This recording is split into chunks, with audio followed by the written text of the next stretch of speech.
Alors, bonjour la belle famille de YouTube. Je suis ici aujourd'hui pour répondre à deux questions fréquentes posées par nos gagnants de la développerie. On est d'accord.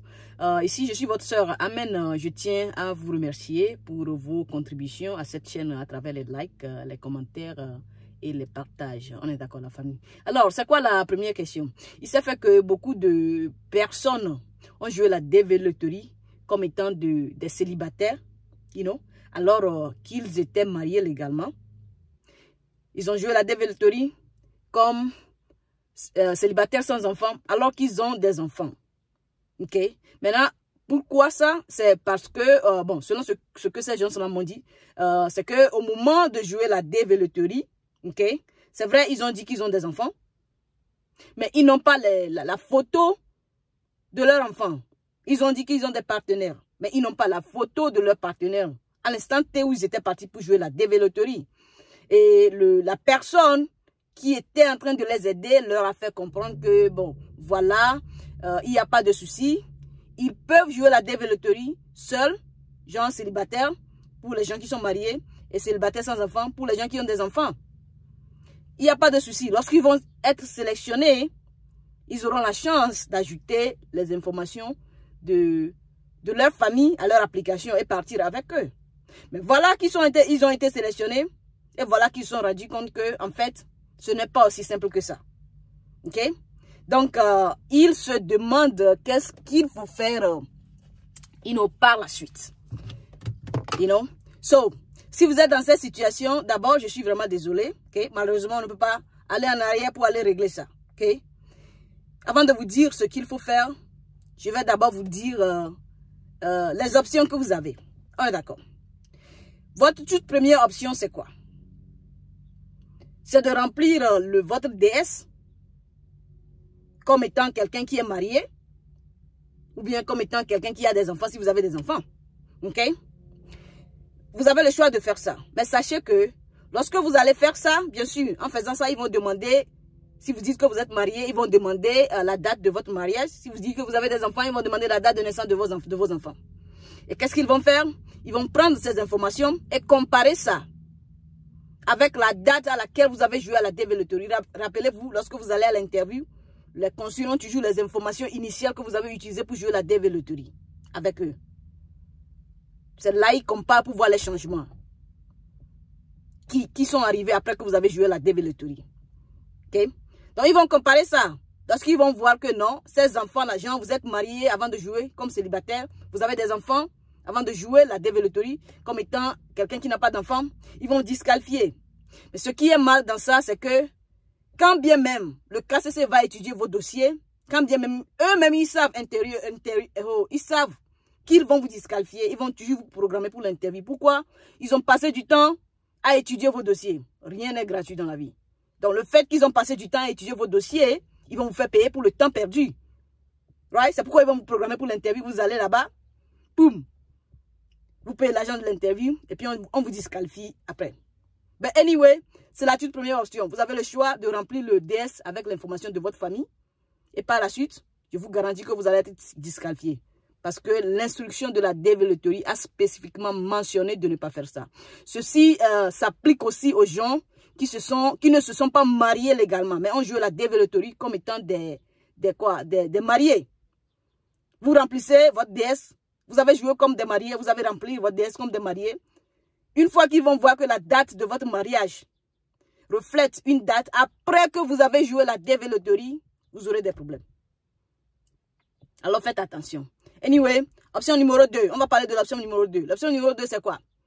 Vous allez remplir votre DS 260 avec le statut que vous avez déclaré en jouant la développerie. C'est-à-dire vous êtes marié, mais vous avez joué comme célibataire. Donc vous allez remplir le DS comme étant célibataire toujours. Vous avez des enfants, mais vous avez joué comme célibataire sans enfants. Ou bien vous avez joué comme un sans enfant. Vous maintenez ce statut, c'est-à-dire vous allez remplir le DS en disant que vous n'avez pas d'enfant. Et vous allez aller à l'interview ainsi. Vous allez prier à ce qu'on ne s'en rende pas compte. Parce que s'ils s'en rendent compte, ils vont vous disqualifier.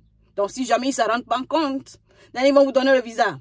Et vous allez faire face aux conséquences après. Quand je veux dire conséquences, je veux dire les problèmes que vous allez avoir dans le futur en voulant faire venir vos enfants, surtout les enfants.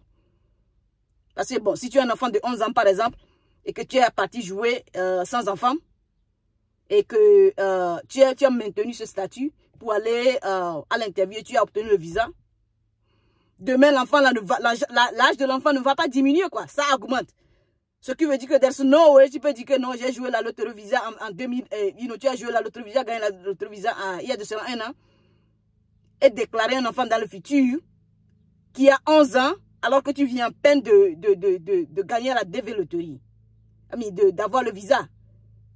Comment est-ce que l'enfant grandit? Genre, l'intervalle là, 1 an, c'est trop beaucoup pour dire que non, l'enfant vient d'être né, quoi. You know what I mean? Anyway, si ça n'a pas de sens, il n'y a pas de souci. Je vais réserver une vidéo spéciale là, concernant les problèmes que vous allez avoir en essayant de faire venir vos familles ici, après avoir joué comme célibataire sans enfant, après avoir obtenu le visa comme étant célibataire sans enfant. Anyway, ça c'est votre option numéro 2. Maintenant, option numéro 3, c'est quoi? Vous allez choisir complètement de ne pas faire la demande de visa et attendre l'année prochaine. Jouez maintenant la DV loterie avec votre famille et espérez que vous allez gagner. Et vous le savez déjà, la DV loterie est une opportunité en or et rare qui ne se présente pas fréquemment. Donc, si vous optez pour ça, ne soyez pas étonnés si jamais vous n'êtes pas sélectionné ou bien si jamais vous n'êtes plus jamais sélectionné. Parce que rien ne garantit que vous allez être sélectionné. But anyway, voici les 3 options que vous avez. Donc, soit vous remplissez comme vous avez une famille, on va vous disqualifier. Soit vous mettez votre statut de, que vous avez utilisé pour jouer la DV loterie, c'est-à-dire célibataire sans enfant. Espérez qu'on ne vous prend pas, on ne vous surprend pas et on vous donne le visa et que vous allez faire face aux conséquences dans le futur. Ou bien ne demandez complètement pas le visa et priez à ce que l'année prochaine, lorsque vous allez jouer avec vos familles, vous allez être sélectionné. On est d'accord. Maintenant, qu'est-ce qu'il faut choisir parmi ces 3 options? La famille, vous savez quoi? Il est de nous, les êtres humains, de notre nature, de pointer les doigts. Genre, lorsqu'on se trouve dans une situation où on ne sait pas quoi faire et que quelqu'un nous a aidé à prendre une décision et que demain, cette décision, il s'est fait que cette décision qu'on nous a aidé à prendre est une mauvaise décision.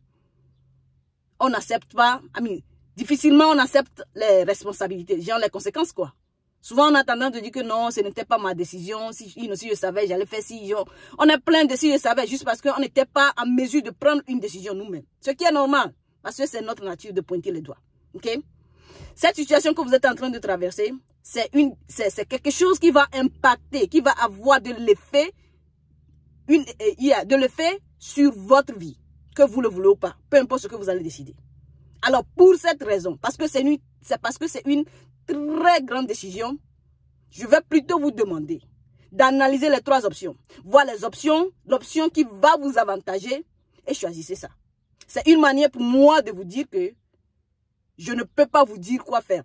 Je ne peux que vous dire les conséquences des décisions que vous allez prendre. À vous de mesurer le genre de conséquences que vous pouvez faire face et choisir l'option qui correspond à ça. On est d'accord? Merci pour votre compréhension. Maintenant, la question numéro 2, ça concerne les problèmes d'adresse. Genre, vous savez, avec le DS, pour les gens qui ont déjà jeté un coup d'œil, la partie de l'adresse, là, on vous demande le nom de la rue, le zip code, le BP et autres, là. Eh bien, je tiens à vous rappeler que les gens qui ont mis en place la DV loterie savent que ce ne sont pas tous les pays qui ont les mêmes styles d'adresse que les États-Unis d'Amérique. Donc, on ne va pas vous pénaliser si vous n'avez pas les adresses justes comme cela se doit. Ok? Donc, pour vous aider, je vais vous dire ceci. Dans la vidéo de la DV loterie que j'avais fait, genre comment jouer la DV loterie, j'ai démontré comment est-ce que vous devez remplir, parce que les mêmes questions étaient revenues. Comment est-ce que vous devez remplir la partie de l'adresse là-bas. Alright? Donc, voici le lien ici. Allez-y, cliquez ça pour voir les étapes. Comment est-ce que vous devez remplir ça? Donc, c'est la même stratégie, quoi, pour remplir le niveau de l'adresse dans votre DS. Donc, au niveau de, par exemple, au niveau du rue, là où on vous demande de mettre la rue, vous allez mettre votre quartier là-bas, ok? Et c'est quoi l'autre? J'ai oublié. Mais anyway, suivez la vidéo, vous allez comprendre exactement ce que je veux dire par là. On est d'accord. Et aussi, côté BP, vous n'avez pas de BP. Il y a une option là-bas, si je me rappelle bien, qui dit does not apply to me. Bien quelque chose comme ça. Genre, une fois que vous cochez le truc là, le système ne va plus vous obliger à mettre le BP là-bas. On est d'accord, la famille.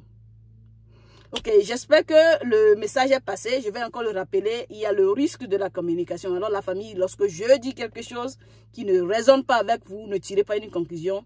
Cherchez à comprendre ce que je veux dire first. Ok, avant de tirer une conclusion. Parce que nous sommes sur les réseaux sociaux. C'est très possible que le message qu'on essaie de passer peut être vu, vu différemment. Alors, aidez-nous à éviter ce genre de manque de communication en posant des questions avant de se lancer dans des conclusions rapides. On est d'accord. Ici, c'est votre soeur. Amen. Toujours un plaisir pour moi de vous servir. Vous avez des questions, je vous encourage vivement d'utiliser l'option commentaire pour poser vos questions. On est d'accord. On se dit à plus. Et surtout, n'oubliez pas, Mimé, tcha tcha tcha.